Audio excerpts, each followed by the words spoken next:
आखिर company industrial town पीछे बनाने या नगर निगम नहीं बनने के पीछे क्या मंशा है, उसको क्या फ़ायदा है, कौन सा ऐसा इंटरेस्ट है जो चाहती है कि थर्ड वोटिंग राइट नहीं मिले? नगर निगम बनने पर प्रॉपर्टी टैक्स लगेगा। इनका जो टैक्स, प्रॉपर्टी टैक्स और दूसरे तरह के जो टैक्स लगे हैं, ये कई हजार करोड़ रुपया प्रतिवर्ष होंगे। क्या ये झारखंड सरकार को बात समझ में नहीं आ रही है कि नहीं, देखिए, यही तो दिक्कत है। झारखंड सरकार को समझ में नहीं आती, राजनीतिज्ञों को समझ में नहीं आती, क्योंकि सभी मैनेज हैं, सबको पैसा चाहिए। उनको क्या मतलब है संविधान से, क्या मतलब संविधान की हत्या हो रही है। इसी की वजह से क्या वहाँ एयरपोर्ट नहीं बना? आपने एयरपोर्ट की बात कही, एयरपोर्ट नहीं बना यहाँ। आज हम लोग रांची उतरते हैं प्लेन से और 3 घंटा यहाँ से आने में आता है। क्या ये लगता है कि लीज के कंपनी के अंदर, लीज के रहने के अंदर उन नागरिक अधिकारों का हनन हो रहा है, या कंपनी या सरकार उसके तरफ ध्यान नहीं दे रही है? जमशेदपुर के लोगों को जो तीसरा मताधिकार, जो उससे हम लोग वंचित हैं, सारे देश के लोगों को तीसरा मताधिकार है, वो हम लोग को हर हालत में मिलना चाहिए। लेकिन हम तो इंडस्ट्रियल टाउन बनाने की घोषणा कर चुके हैं। तो नहीं, सवाल ये है, कोई ज़बरदस्ती करे तो हम लोग क्या कर सकते हैं कि जमशेदपुर के हर नागरिक को, चाहे कंपनी का एम्प्लॉई हो, नॉन एम्प्लॉई हो, व्यापारी हो, कोई भी हो, उसको हर तरह की नागरिक सुविधा, बिजली, पानी, सड़क, हॉस्पिटल इत्यादि सभी मिलनी चाहिए। आपका जो दर्द है कि 40-50 साल जिंदगी का देना, आप किन बातों को समझाना चाह रहे हैं? कि जमशेदपुर के अधिकांश लोग इस बात को समझ ही नहीं रहे हैं कि उनका मौलिक अधिकार, फंडामेंटल राइट क्या है। तीसरा मताधिकार को लोग समझे ही नहीं। मान लीजिए स्टील का, टाटा स्टील का कारोबार करती है।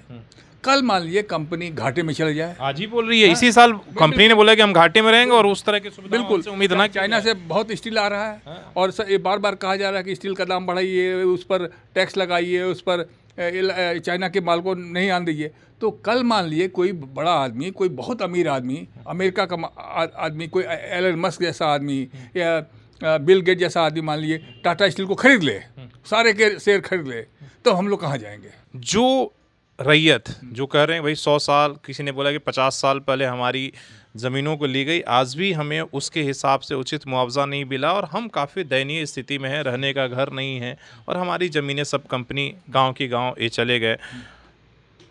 आपका क्या अध्ययन कहता है कि क्या उनके साथ न्याय हुआ, जिन ज़मीनों पर, जिन पर ये पूरा शहर बसा? नमस्कार, सोशल संवाद में स्वागत है। मैं शशि भूषण। एक बार फिर से टाटा लीज रिन्यूअल का समय आ गया है और उसको लेकर सुगबुगाहट शुरू हो चुकी है, कमेटी गठन हो चुका है और इस लीज रिन्यूअल को लेकर वो तमाम जो मुद्दे जो हैं वो सामने आ रहे हैं। आपने देखा होगा पिछले दिनों मूलवासी आदिवासी जो मंच है उन्होंने विरोध लगातार कर रहे हैं कि आप जो लीज रिन्यूअल की सरकार बातें करने जा रही है, उससे पहले जो यहाँ के रैयत हैं, जो यहाँ से विस्थापित हुए हैं, जिनका हक अभी तक नहीं मिला है, जो इस स्थिति में है, पहले जो है उनका भी, उनकी जो समस्याएं हैं, जो उनका मुद्दा है, उनको भी जगह दी जाए, सरकार दे और इसके बाद लीज रिन्यूअल की बात होगी। उसके साथ ही कई और सवाल जो है, जो हमारे साथ जवाहरलाल शर्मा जी हैं, जो लगातार आरटीआई एक्टिविस्ट हैं, नागरिक समस्याओं को लेकर उठाते रहते हैं, कंपनी से लेकर सरकार तक और कोर्ट तक चक्कर लगाते रहते हैं। आप भली भांति परिचित होगा, कई सवाल इन्होंने भी उठाया है। इन्हीं सवालों को जानने और समझने के लिए, इसलिए कि अगर आप जमशेदपुर में रहते हैं तो आपको एक नागरिक के तौर पर ये सारे सवाल और ये जानना ज़रूरी है। तो पहले हमने सर से पूछेंगे कि लीज रिन्यूअल फिर से होने जा रहा है, उससे पहले एक नागरिक के रूप में हमें किन बातों और किन मुद्दों को जो है सरकार के सामने या कंपनी के सामने रखना ज़रूरी है, जो लोगों को जानना चाहिए? देखिए, मेरा मानना है कि लीज जो रिन्यूअल होने जा रहा है, इसके पहले ये बहुत ज़रूरी है कि लोगों की राय जानी जाए। लोग चाहते हैं कि नहीं। देखिए, हम लोग जनतंत्र में हैं, गणतंत्र में हैं, तो यहाँ पर लोगों की राय सबसे ज़्यादा इम्पॉर्टेंट है। तो लोग चाहते हैं कि नहीं, कि लीज में लोग रहना चाहते हैं। हाँ, तो इसके लिए एक रेफरेंडम हो जाए तो अच्छा है। लोगों से पूछ लिया जाए, कोई ऐसी व्यवस्था हो ताकि लोगों से पूछा जाए कि लोग क्या चाहते हैं। हम लोगों को कंपनी से कोई विरोध नहीं है, कंपनी का जो कंपाउंड है उसका हो, नहीं, उससे हम लोग कोई विरोध लेकिन शहर का लीज रिन्यूअल हो कि नहीं, कैसे होना चाहिए कि नहीं, क्या क्या शर्तें होना चाहिए, इसके बारे में एक लोगों की बैठक बुलाई जानी चाहिए और उसमें राय ली जानी चाहिए। उसमें सभी तरह के लोगों को, जो विस्थापित हैं, जिनको तकलीफ हुआ है और जो सामान्य लोग हैं, सभी तरह के लोगों को बुलाकर एक साथ बैठा के और उनकी राय ली जानी चाहिए। मेरा ख्याल है ऐसा होने से ही सही हल निकलेगा। आज जो स्थिति है और जो सवाल आप हमेशा नागरिक अधिकारों को लेकर लड़ते रहते, उठाते रहते, आपको क्या क्यों ऐसा या क्या ये लगता है कि लीज के कंपनी के अंदर, लीज के रहने के अंदर उन नागरिक अधिकारों का हनन हो रहा है या कंपनी या सरकार उसके तरफ ध्यान नहीं दे रही है? देखिए, हम थोड़ा सा आपको इतिहास में ले जाना चाहते हैं। पिछले 5-7 हज़ार साल में हमारे देश में राजतंत्र था।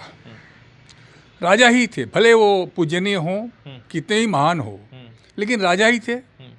और उनके बाद उनका बेटा, उसके बाद उनका बेटा, इस तरह से प्रथा चलती रही। उसके बाद वो ख़त्म जब हो गया तो मुग़लों का शासन करीब लगभग 8 साल तक रहा। वो भी खत्म, उसमें नवाब थे, नवाब, उनका बेटा, ऐसा चलता रहा परिवार। उसके बाद अंग्रेज आ गए 200 साल। उसके बाद 1947 में 15 अगस्त को आज़ादी मिली और 26 जनवरी 1950 को हमारा संविधान बना और भारत के हर नागरिक को एक वोट देने का अधिकार मिल गया। माने भारत का हर आदमी राजा बन गया, नवाब बन गया, जो भी कहिए। उसके हाथ में ताकत आ गई और खुद भी एक दिन राजा बन सकता है। ठीक है, तो सवाल है कि ये जो ताकत हम लोग कई हजार साल के बाद मिला, पहली बार लोकतंत्र आया इस देश में, पहली बार लोकतंत्र आया है, तो उस ताकत का इस्तेमाल हमको क्यों नहीं करना चाहिए?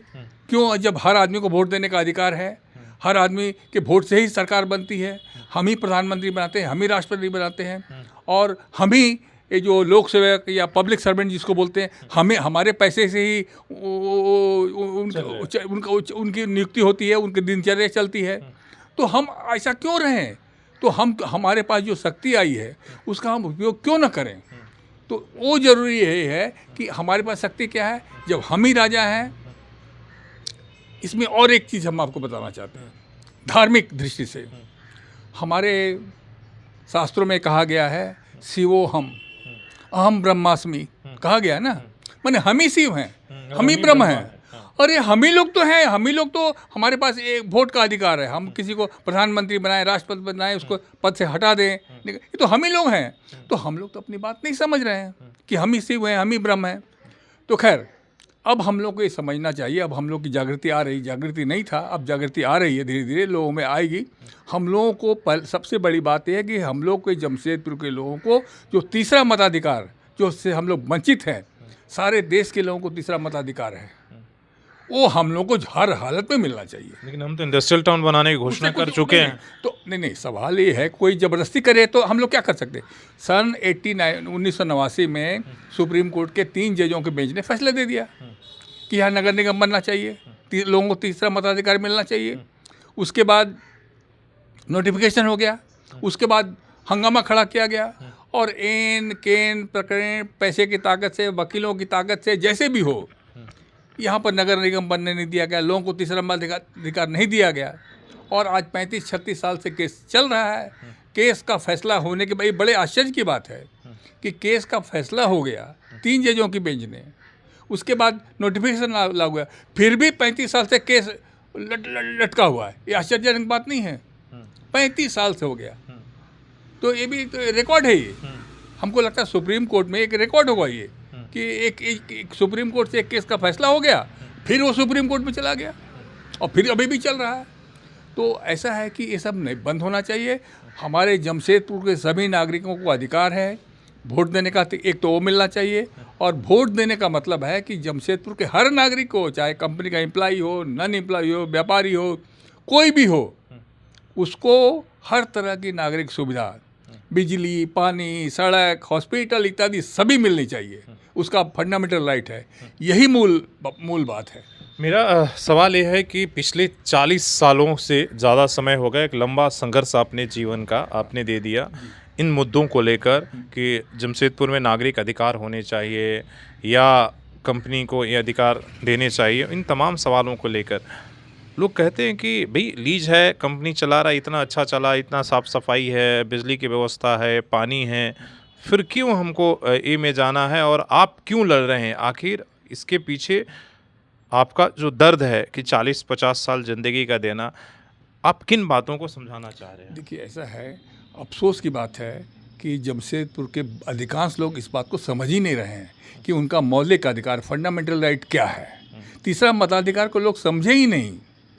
हम कहते हैं कि यहाँ पर कोई कंपनी, प्राइवेट कंपनी जितना भी अच्छा कर दे, लेकिन हमको अपना अधिकार चाहिए। नहीं, सरकार नहीं हो सकती। कल, अच्छा कल संविधान के प्रति ये नहीं, बिल्कुल। अच्छा, कल मान लीजिए स्टील का, टाटा स्टील का कारोबार करती है। कल मान लीजिए कंपनी घाटे में चले जाए। आज ही बोल रही है, इसी साल कंपनी ने बोला कि हम घाटे में रहेंगे और उस तरह की सुविधा बिल्कुल से उम्मीद ना। चाइना से बहुत स्टील आ रहा है और ये बार बार कहा जा रहा है कि स्टील का दाम बढ़ाइए, उस पर टैक्स लगाइए, उस पर चाइना के माल को नहीं आने दीजिए। तो कल मान लीजिए कोई बड़ा आदमी, कोई बहुत अमीर आदमी, अमेरिका का आदमी, कोई एलन मस्क जैसा आदमी या बिल गेट जैसा आदमी मान लीजिए टाटा स्टील को खरीद ले, सारे के शेयर खरीद ले, तो हम लोग कहाँ जाएंगे? इसलिए ऐसा है कि जिस तरह से सारी स्टील जमशेदपुर का और भी है, बोकारो है, भिलाई है, दुर्गापुर है, वहाँ भी तो स्टील कंपनी है, लगभग इतनी ही बड़ी है। तो वहाँ तो चल रहा, वहाँ तो सरकार उसकी मालिक है और पार्लियामेंट उसके लिए जिम्मेवार है। तो कल मान लीजिए उसका अधिग्रहण कोई नहीं कर सकता, लेकिन ये तो प्राइवेट कंपनी है। कल मान लीजिए कोई इसका अधिग्रहण कर ले, जैसा कि हमने बताया, ये लोग बहुत पैसे वाले हैं, कर लेंगे, तो उस हालत में हम लोग और वो लोग में हमको टाउन से कोई मतलब नहीं है, हमको केवल बिजनेस से मतलब है, हम खाली मुनाफा कमाएंगे, तो उस समय हम लोग कहाँ जाएंगे? इसलिए हर हालत में तो क्या अभी कंपनी मुनाफा नहीं कमा रही? बिजली, पानी, जितनी चीजें सुविधाएं दे रही है वो फ्री में दे रही है कि पैसे लेकर दे रही है? पैसा दे के उससे मुनाफा कमा रहे। देखिए, कंपनी को स्टील बनाने में भले लॉस हो या नहीं हो या मुनाफा हो, जो भी हो, लेकिन बिजली, पानी और ये जो नागरिक सुविधा देने का जो व्यापार है, ये इसमें कभी नुकसान नहीं होगा कंपनी को। हमको लगता है टाटा स्टील को उससे जितना लाभ होता होगा, उससे कम लाभ इससे नहीं होता होगा, क्योंकि ये तो कभी बंद नहीं होगा ना, इसमें तो कभी घाटा नहीं होगा। इसलिए कंपनी नहीं चाहती है कि उसका जूस को या। एक सवाल मेरा जो मेरे दिलचस्पी है, आखिर कंपनी इंडस्ट्रियल टाउन पीछे बनाने या नगर निगम नहीं बनने के पीछे क्या मंशा है? उसको क्या फ़ायदा है? कौन सा ऐसा इंटरेस्ट है जो चाहती है कि थर्ड वोटिंग राइट नहीं मिले? जैसे आपने कहा कि भाई कंपनी जो चल रहा है उसका रीजनेबल हो, उससे कोई किसी को कोई दिक्कत नहीं है, अपना व्यावसायिक जो भी गतिविधि कर, लेकिन बाकी जो शहर की जिम्मेदारी है कि कहाँ पार्क बने, कहाँ स्टेडियम बने, कहाँ हॉस्पिटल्स बने, वो सब सरकार के अधीन होनी चाहिए।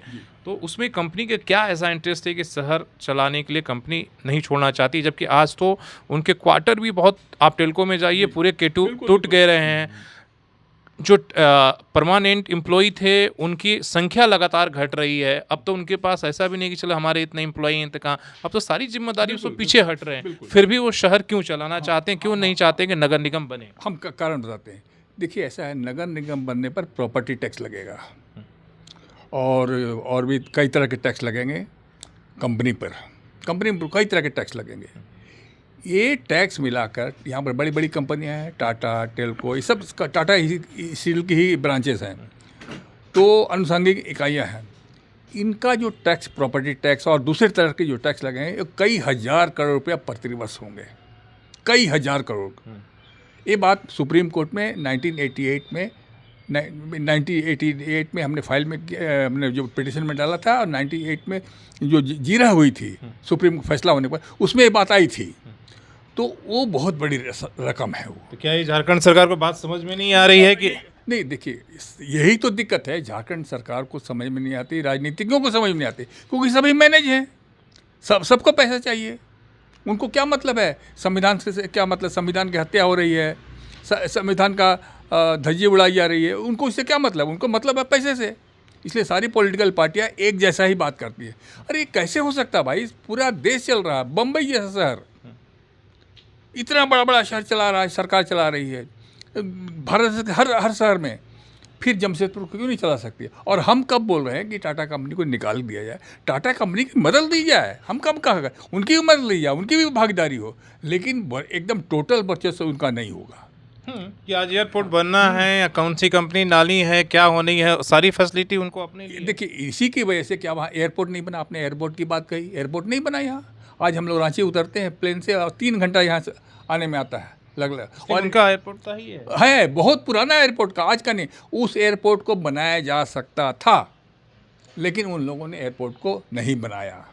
ताकि एयरपोर्ट बन जाएगा तो बाहर के लोग आने लगेंगे और यहाँ पर बाहर के लोग आके यहाँ व्यवसाय करेंगे। वो नहीं चाहते हैं कोई बाहर की कंपनी आए, बाहर के कुछ लोग आए यहाँ पर कुछ कारोबार करें। कंपनी का भी एक इंटरेस्ट है।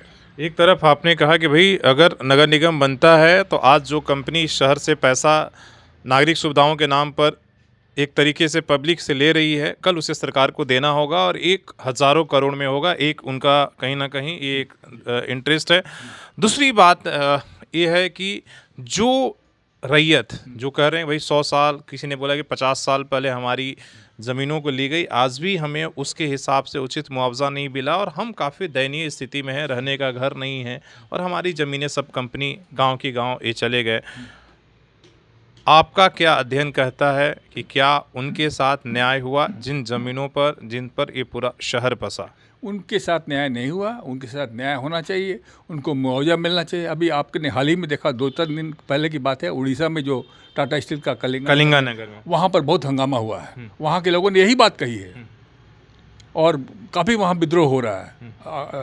आप लोगों को अच्छी तरह मालूम होगा। यहाँ भी लोगों ने ज्ञापन दिया, हर बार देते रहते हैं। लेकिन वहाँ पर जो लोगों ने प्रदर्शन किया, अपनी ताकत दिखाई, सरकार पर प्रेशर बनाया, यहाँ के लोग नहीं बना पाते हैं क्योंकि ये लोग अधिकांश लोग जो बिके हुए हैं, जो इनके नेता हैं, जो नेता हैं या पॉलिटिकल पार्टियां हैं, यहाँ एक परंपरा है ना कि भाई आंदोलन को बेच देते हैं। तो इसलिए वो नहीं हुआ। अगर वो चाहते तो आज से 50 साल पहले, 60 साल पहले भी ये चीज़ हो सकता था और लोगों को जो अधिकार, जो लोग बोलते हैं विस्थापित हो गए तो हमको ये नहीं मिला तो हमको वो नहीं मिला, उनको सब मिल गया होता अगर इन लोगों ने एकजुटता दिखाई होती और अपना सरकार के पास रिप्रेजेंटेशन दिया होता। ये तो हाई कोर्ट, सुप्रीम कोर्ट में भी नहीं गए। कहाँ गए लोग? ये तो अब तक कुछ ना कुछ तो फैसला हो गया होता। नहीं, उनका कहना है कोर्ट हम दौड़ते रहे और कोर्ट के फैसले हो जाने के बाद भी हमें सरकार ने, तो उनको आगे जाना चाहिए था ना, आगे जाना चाहिए था। अब जो लोग इस तरह कर रहे हैं उनसे कहिए नगर निगम का पक्ष लो, वो लोग नहीं लेंगे। पूछिए क्यों नहीं लेते हैं नगर निगम? नगर निगम क्या है? नगर निगम का तो वही चीज़ है ना, उनके सपोर्ट में ही है ना ये। जो विस्थापित लोग हैं, जो लोग जिनका अधिकार नहीं मिला, उनके समर्थन में ही है ना भाई। नगर निगम मतलब क्या? इसमें वो भी बन सकते हैं, मेयर बन सकते हैं, वो भी खड़ा हो सकते हैं, बिल्कुल संभव है। उनको अधिकार मिल जाता तो उसको इसका समर्थन नहीं करेंगे। सही बात है। तो आप उन बारीकियों को समझने की कोशिश कर रहे थे और जो पिछले 40-50 सालों से नागरिक सुविधाओं के नाम पर शहर के तमाम लोगों के लिए लड़ते रहते हैं, आवाज़ उठाते रहते हैं। आप पता नहीं इन बातों को कितना तवज्जो दे रहे हैं, क्योंकि आज आपके अपार्टमेंट में बिजली ले जाने के लिए कंपनी आपसे 1 करोड़ ले ले, आप खुशी खुशी दे देते हैं, लेकिन सब बात वही सरकार की होती है और अलग अलग टैक्स के नाम पर। यहाँ आपको पता है कि जेएनएससी होल्डिंग टैक्स सरकार नहीं लेती है, लेकिन कंपनी नागरिक सुविधाओं के नाम पर टैक्स, निगम टैक्स ज़रूर ले रही है। कौन ऐसा संविधान है जो इन्हें अधिकार देता है?